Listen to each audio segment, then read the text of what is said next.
설 명절의 첫날 새벽을 깨우며 기도의 자리에 나오신 여러분 가운데 하나님의 복이 충만하시기를 축복합니다. 가정의 기도 제목과 소원들이 응답받고 이루어지는 은혜가 올 한 해 동안 있기를 바랍니다. 예수님께서는 제자들과 함께 길을 가시다가 한 사람을 만나게 됩니다. 1절의 말씀과 같이 날 때부터 맹인이 된 사람입니다. 이 맹인이 된 사람을 보고 제자들은 2절과 같이 질문을 합니다. 제자들이 물어 이르되 랍비여, 이 사람이 맹인으로 난 것이 누구의 죄로 인함이니이까? 자기니이까? 그의 부모니이까? 이 질문을 이해하기 위해서 구약의 말씀 몇 가지를 살펴보려고 합니다. 먼저는 예레미야 31장 30절의 말씀입니다. 신 포도를 먹는 자마다 그의 이가 신 것 같이 누구나 자기의 죄악으로 말미암아 죽으리라. 이 말씀은 부모의 죄 때문이 아닌 자신의 죄 때문에 벌을 받을 것을 뜻하는 말씀입니다. 그러니까 2절에서 제자들이 자기니까 라고 물은 배경이 되는 말씀입니다.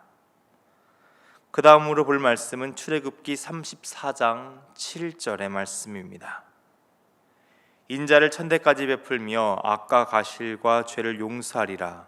그러나 벌을 면제하지는 아니하고 아버지의 악행을 자손 3, 4대까지 보응하리라. 이 말씀은 부모의 죄로 자손이 벌을 받을 것을 뜻하는 말씀입니다. 이전의 말씀에서 제자들이 그의 부모니까 라고 물은 그 질문의 배경이 되는 말씀이죠. 유대인들은 이렇게 삶에서 마주하게 되는 고난의 문제에 대해 죄와 연결하여 생각하고는 했습니다. 제자들로서는 이 맹인을 보며 이 죄와 고난의 문제에 관한 이 신학적 문제가 떠올랐던 것입니다.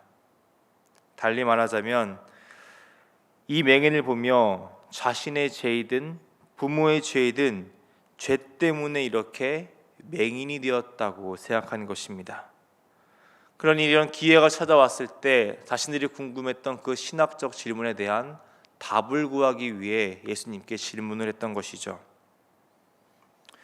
물론 이 질문은 이 제자들이 궁금했던 질문뿐만 아니라 이 맹인이 가지고 있던, 이 맹인을 괴롭히던 질문이기도 했을 것입니다. 자신은 왜 날 때부터 맹인이었을까? 부모님의 죄 때문에 내가 이렇게 맹인일 것일까? 아니면 내가 어머니 뱃속에서부터 무슨 큰 죄를 지었기에 이렇게 맹인의 삶을 살아야 하는 것일까? 이런 고민이 그를 괴롭혔을 것입니다. 그런데 우리는 성경에서 죄와 질병을 단순하게 연결하는 것을 경계하고 있다는 것을 알 필요가 있습니다. 욥기 1장 8절을 보면 욥에 대해서 이렇게 설명하는 말씀이 나옵니다. 온전하고 정직하여 하나님을 경외하며 악에서 떠난 자라고 칭하고 있죠. 그럼에도 불구하고 욥은 삶에서 고난의 문제를 마주하게 됩니다. 재산을 잃고 자녀를 잃고 그의 육적인 질병의 문제로 인해 심각한 문제를 마주하게 되기도 합니다. 그렇게 선했던, 하나님께서 판단하시기에 온전하고 정직하며 하나님을 경외한 자라고 칭했던 욥이 고난을 당합니다. 이것은 죄와 고난의 문제에 대해서 일반화해서 생각해서는 안 된다는 것입니다. 그러나 여전히 사람들은 이 일반화를 당연하게 생각했습니다. 우리 또한 그렇게 생각하고 있을 때가 많지는 않은가요? 고난을 죄와 연결짓는 생각은 그때나 지금이나 다를 바 없을 것 같습니다. 그렇게 쉽게 상대방에게 상처를 주는 이런 질문을, 이런 생각을 쉽게 하고는 한다는 것이죠. 그렇다면 이 맹인은 왜 고난을 당하며 맹인이 된 것일까요? 그 답을 예수님께서는 3절의 말씀으로 해주고 계십니다. 예수께서 대답하시되 이 사람이나 그 부모의 죄로 인한 것이 아니라 그에게서 하나님이 하시는 일을 나타내고자 하심이라. 예수님께서는 이 사람이 맹인이 된 이유를 죄 때문이 아니라 그에게서 하나님이 하시는 일을 나타내고자 함이라고 하십니다. 다들 누구의 죄인가 따지며 죄의 문제에 집중하고 있을 때 예수님께서는 하나님의 일에 집중을 하십니다. 지금 중요한 것은 누구의 죄 때문인가가 아닌 하나님의 일이라는 것입니다. 4절과 5절의 말씀을 보면 하나님의 일이 무엇인지에 대한 예수님의 설명이 나옵니다. 4절의 말씀은 예수님의 공생의 사역이 얼마 남지 않았음을 설명하는 말씀입니다. 곧 예수님의 죽음, 어둠의 권세가 지배하는 밤의 시간이 찾아옵니다. 그 전에 세상의 빛으로 오신 주님께서는 하나님께서 보내신 그 일들을 하셔야 한다고 말씀하십니다. 예수님께서는 나면서부터 맹인이 된 이 사람을 치료하십니다. 그런데 이 치료의 사건은 복음서에서 나오는 다른 치료의 사건과는 다른 점이 있습니다. 먼저는 6절의 말씀을 보면 다른 치유의 사건에서 말로 치유하신 것과 달리 오늘 본문에서는 행동으로 치유하십니다. 그런데 이 모습을 보면 마치 창조의 그때를 생각나게 합니다. 빛이 있으라 말씀하시며 인간을 흙으로 만드신 그 창조의 사건과 같이 어둠 가운데 있던 이에게 빛을 허락하십니다. 그리고 이 사건은 지난 38년 된 병자와 같이 당사자의 치유 요청이 없었음에도 불구하고 예수님께서 먼저 치유를 베푸신 사건이라는 점이 다른 치유의 사건과 다른 점입니다. 이런 치유의 과정에서 맹인은 아무런 말 없이 예수님의 말씀에 순종합니다. 어떻게 보면 예수님께서 6절의 말씀처럼 침으로 진흙을 이겨 눈에 바른 것을 조롱이라고 느낄 수도 있을 것입니다. 보이지도 않고 눈에 진흙을 묻힌 채로 실로암까지 가서 씻어야 한다는 것도 그렇습니다. 그러나 이 맹인 아무런 말도 하지 않습니다. 그저 예수님의 말씀에 순종하여 그대로 실로암에 가서 씻고 밝은 눈으로 돌아옵니다. 어떻게 이 맹인이 순종할 수 있었던 것일까요?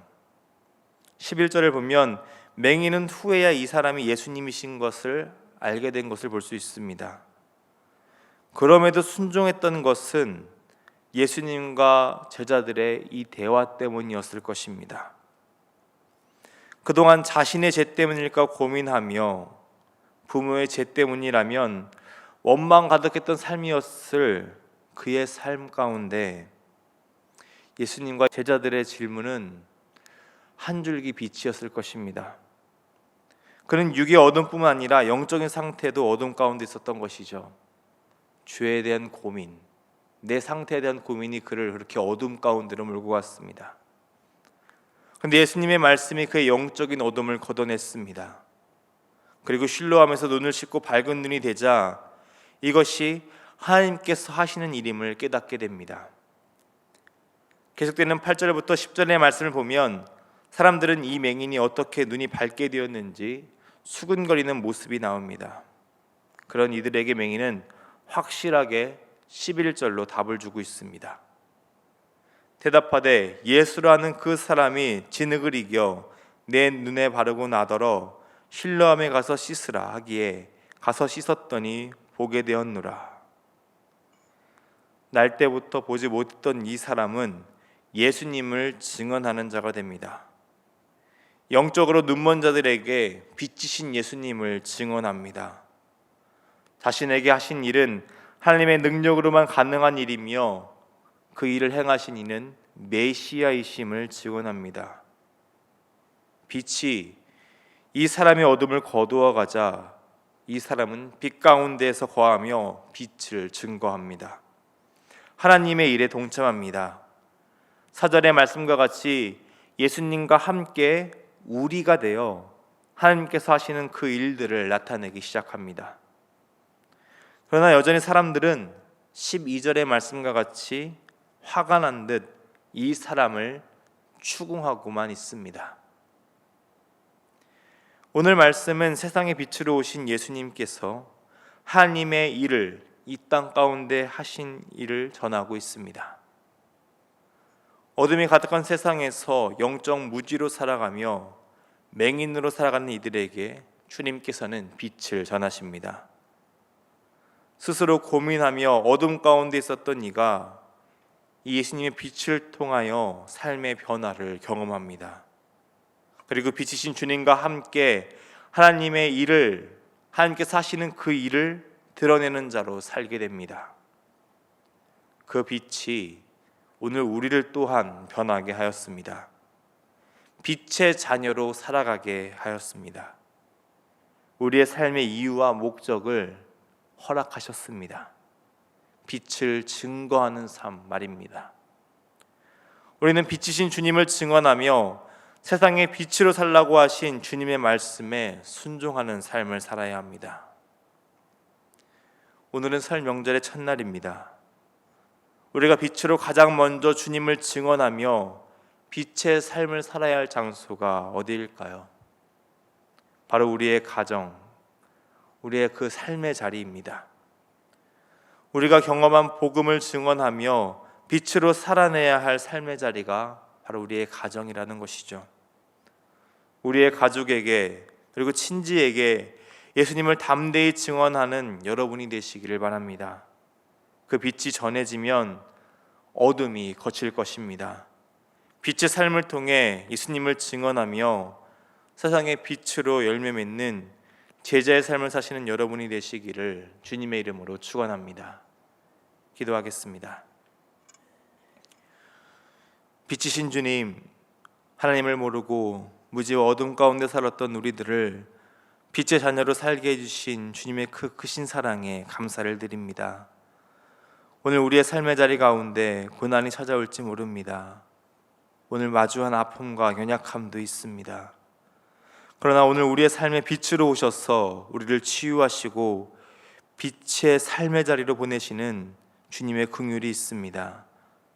그 사랑을 통해 변화된 삶을 살게 된 우리가 복음의 삶을 살게 하여 주옵소서. 빛의 자녀로 살며 특별히 설 명절을 맞아 우리의 친지와 가족에게 빛을 전하는 증인으로 살아가게 하여 주시옵소서. 그래서 우리를 보내신 삶의 자리를 빛으로 채워가며 복음을 증거하는 삶을 살아갈 수 있도록 오늘 우리 가운데 성령으로 충만케 하여 주옵소서. 사랑이 많으신 우리 주님 예수님의 이름으로 기도드립니다. 아멘.